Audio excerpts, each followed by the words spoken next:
वर्कचं blouse आहे. वर्कच्या ब्लाऊजची width गळ्याची जास्त आहे, तर आपल्याला ते वर्कचं विड्थ जास्त असल्यामुळे आपल्या गळ्याची जेवढी विड्थ आहे तेवढी कमी करायची आहे. तर कशा प्रकारे कमी करायची आहे ते दाखवते. तर सर्वात आधी आपला जिथे गळा मार्किंग केलेला आहे तिथे नॉच मारून घ्यायचा आहे. बॅक साईडने दाखवते. हे गळ्याचं आपलं जे मार्किंग आहे इथे आपलं हे नॉच केलेलं आहे. एवढा गळा आपला डीपमध्ये त्यांचा आहे.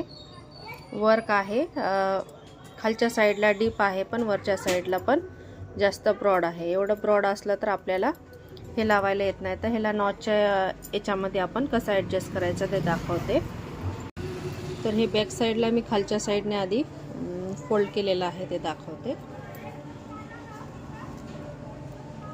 बॅक साईडला आपली जी नॉर्मल असते ती स्टिच मारलेली आहे.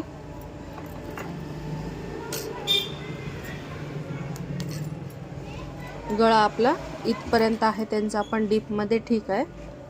वरच्या साईडनं आपला नॉचेस इकडं आहे एक आणि एक नॉच इकडं. हे गळ्याचं विड्थ इथे एक आहे आणि इथं. तर हे गॅप आपल्याला हे गळा आपलं हे आहे ते इथे आपल्याला करायचं आहे. ते कशा प्रकारे करायचं आहे तर चला पाहूया. हे गळ्याचा भाग आणि हे गळ्याचा भाग आपल्याला असं फोल्ड करायचा आहे. दोन्ही सेम लावून घ्यायचा आहे अशा प्रकारे. असा सेम लावलेला आहे. परत जे आपण बॅक साईडचा आहे ते पार्ट याच्यावर ठेवायचा आहे. गळ्याचा जिथपर्यंत आहे तिथपर्यंत.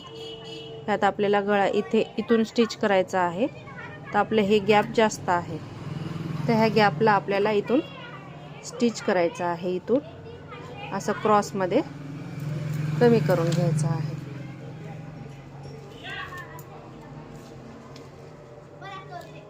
सिंगल टंचानेच आपल्याला हे वर्कचे ब्लाऊज शिवावं लागतात.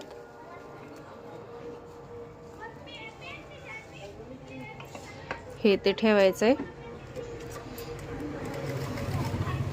ह्याच्यावरच आपली स्टिच मारून घ्यायची आहे.